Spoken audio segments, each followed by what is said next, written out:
Action. Come to the floor today to give an update on what's happening on our southwest border. It seems a lot of the national media has stopped focusing on that area, and I talked to people in Oklahoma that say, what's going on the southwest border? What's changed? Interestingly enough, just 2 days ago, President Biden and his team released out what's the current status of what they call the border challenge. And they talked about it. Here's the update, and this comes from the White House itself and their update. They stated this: there's improved processing of unaccompanied children. Administration successfully reduced the number of unaccompanied children in Customs and Border Protection custody. Second thing they list is the administration's reduced the average amount of time children are in Customs and Border Protection facilities. The third thing they list is the administration has reduced the number of unaccompanied children in the care of Health and Human Services. Then they move and say that they've removed barriers to unifying children with parents and sponsors in the United States. And they go through to give the details on how much better they are at unifying parents and children here in the United States. Interestingly enough, when you read through this and just look at the language, you think, gosh, the numbers are going significantly down, until you slow down and ask the question. What they're really saying in this report is, we're moving people across the border faster than we used to. They don't spend as much time at the border as they used to. They're now in the interior of the country. Why do I say that? Because the information came out, strikingly enough, the day after this was released, the update of what was happening in the border in May. In March of this year, we had the highest number of interdictions that we've had in 20 years in March of this year, 173,000 plus, only to be beaten in April by the highest in 20 years with 178,000 plus. Only to be beaten now, we know, in May with 180,000 plus. The surge continues to accelerate while the administration puts out their notice and saying we're getting so much more efficient at moving people from the border into the interior of the country. This is why President Giamonte of Guatemala spoke to the administration this week in a public setting, strikingly enough, saying you're giving mixed signals to the people of Central America. For the vice president to come to Guatemala and say, don't come, but then for the administration to say, but if you do come, we're a lot faster getting you into the country than we used to be. This is the mixed signal problem. And it's why coyotes continue to be able to move record numbers of people through Central America into the interior of the country. And it's not just from Central America. We've had this year a more than 400% increase in migration from nations outside of the Northern Triangle and Mexico. Because the coyotes are learning we know how to move people, and the world is seeing if you want to be able to come to America illegally, now is the time to do it. So if you go back to March, we had all these individuals that were coming from Guatemala, Honduras, and El Salvador. Now there's a 400% increase of people from outside of those areas that are coming in those same trafficking networks moving into the United States. We've now had this year 23,000 that we know of, individuals that when they were brought across the border under the new Biden proposal to be more efficient at moving people across the border, that if the line was too long to be processed at the border, they would be released into the United States and told, whatever city you go to, turn yourself into ICE and start what's called a notice to appear process to be able to request asylum. Literally. This has never happened under any administration. No administration's done this. If the line is too long at the border when you're crossing illegally and it backs up there to be able to check in with the Border Patrol or CBP, then they're released into the country. As we know of, by the end of March, we don't know the numbers yet for April and May, but by the end of March, 23,242 people that have been just released and told, turn yourself in whatever city you get to. Now, I've asked the question, how many people have actually turned themselves in? How many people have actually done that? The latest number that we have that have actually checked in is about 1,800 people. Quite frankly, I was surprised it was that high. It's almost 8% of the people that have actually turned themselves in when they arrived at the city, meaning 92% of the people that were released at the border, we have no idea where they are anywhere in the country. 92%. This is not what Americans expected. Worse still, I've asked the basic questions: what's happening with ICE? Why should I ask that question about interior enforcement in the United States? Because the first week President Biden was in office, he announced a moratorium on any deportations, even deportations that a federal court has ordered removed. He was going to do no deportations at all. He was going to stop for 100 days. A federal court actually interceded in that and responded, if a federal court has ordered what's called a final order of removal, they have to be removed. The Biden administration responded with, okay, we will do that. We will remove people if there's a final order of removal. So I asked the simple question, what's happened since then? Here's what's happened since then. The Biden administration has changed the policy for ICE into a policy we have never done as a country. If an individual is going to be removed by ICE now, they have to contact regional leadership and ask permission to be able to remove that person. Regional leadership will go through a whole set of criteria established by the Biden administration, and if they don't qualify, they cannot be removed, regardless of their status. What has happened since then?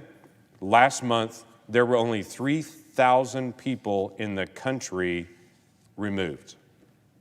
3,000.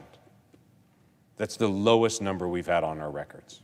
To give you an example of this, we have 6,000 ICE agents in the country, but yet only 3,000 deportations in the country in a month. We're on record to be at a number we have never experienced before as a country for deportations of any president, because we're not enforcing the law. Not only do we have record numbers coming across the border, we have a record low number of deportations that are happening. What do I mean by that? Well, we contacted the ICE Council, and we asked specifically, what does it mean when we learn that people are not being deported? Who is not being deported? When I talked to ICE leadership 2 weeks ago, I asked very direct, specific questions. Are criminal aliens, all criminal aliens, being deported? Their answer back to me was no. We're making a case-by-case decision on criminal aliens. My next question, are all sex offenders being deported? The answer was no. We're making a case-by-case decision on sex offenders on whether they should be deported. Let me give you a few examples. These are direct examples that come from the ICE Council of things that have happened in the last month under the new Biden policy to not deport individuals. First option, this person was in local custody pending charges for aggravated assault. The detainer was carried over from the previous administration, from the Trump administration. Once the Biden administration took leadership, the ICE detainer was removed. They ordered a reevaluation of the case and said that they have to be actually convicted of aggravated assault charges before you can put a detainer. Now, a detainer doesn't actually remove them. That's just a detainer to say, don't release them if convicted. That detainer was removed. Case number 2. This person had been deported 4 times before. 4 times before. They've had convictions for evading arrest, domestic violence, and multiple DUIs. They also had a pending DUI charge right now again. ICE officers requested permission to place a detainer on this person, and they were instructed that they could not put a detainer on this person. Even though they've been deported 4 times, domestic violence conviction in the past, evading arrest in the past, and multiple DUIs, they were told they could not put a detainer on them. Case number 3.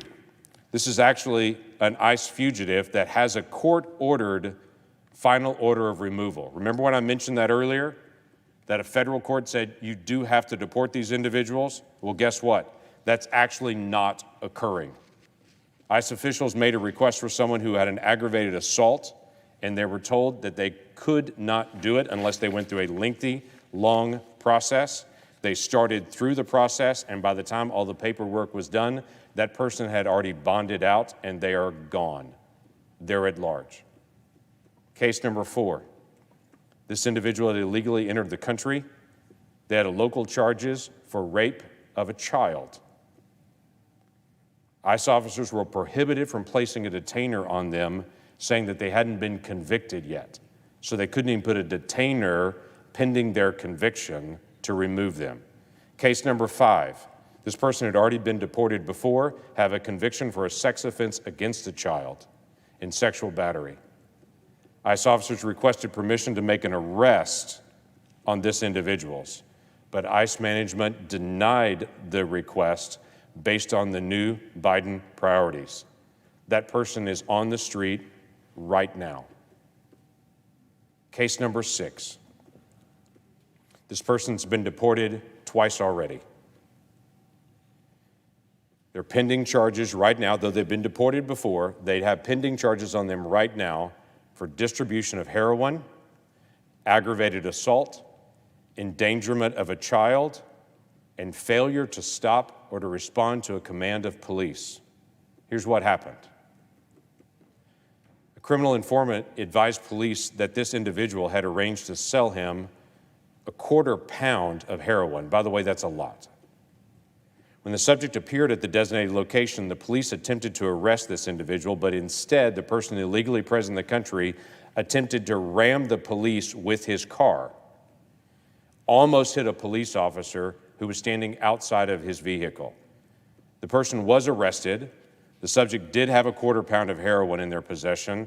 They admitted also to selling heroin just moments before, and they had a child and an adult in the back seat of the car during the heroin sale and when that person had rammed the police vehicle. ICE officers requested permission to place an ICE detainer on this individual, and ICE management denied that request. Denied that request. Though they've been deported twice, though they had attempted to ram a police officer's vehicle, though they were currently in the act of selling a quarter pound of heroin, they said, and here's my quote, "Police work is inherently dangerous. Officers know the risk. No detainer is warranted."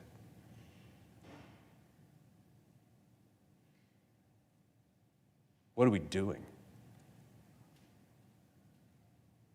3,000 people have been deported in our country in a month, and individuals literally selling heroin and attacking our police officers. ICE is not allowed to deport.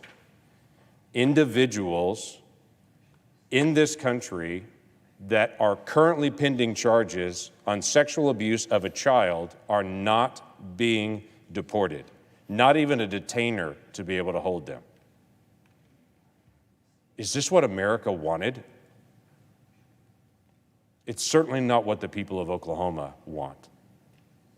It certainly does not strengthen the morale of our ICE agents who currently cannot make an arrest, or our Border Patrol and our Customs and Border Protection individuals that function more like hotel check-in staff at our border than they are law enforcement.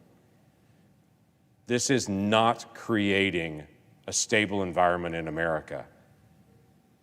It is unstable.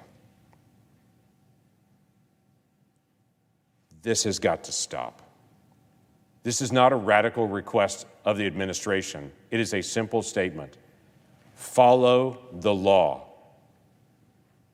Article 2 of the Constitution, the President of the United States is the individual that is given the responsibility to enforce the law of the United States.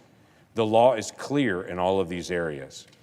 And he can't just say, at prosecutorial discretion, I'm not going to deport sex offenders and people that try to ram their car into police officers and people with multiple DUIs. What in the world? These are not possible cases. These are recent cases that are real cases happening in the country right now. And it's why our ICE agents are so incredibly frustrated, because they want to enforce the law and protect our country. They have kids as well. And they don't want someone with multiple DUIs driving on the street. This needs to be addressed by this administration. And stop just making brief statements in Guatemala saying, don't come, but having double speak here at the border saying, but if you do, we will move you through quickly. And if you get into the country, we will not deport you.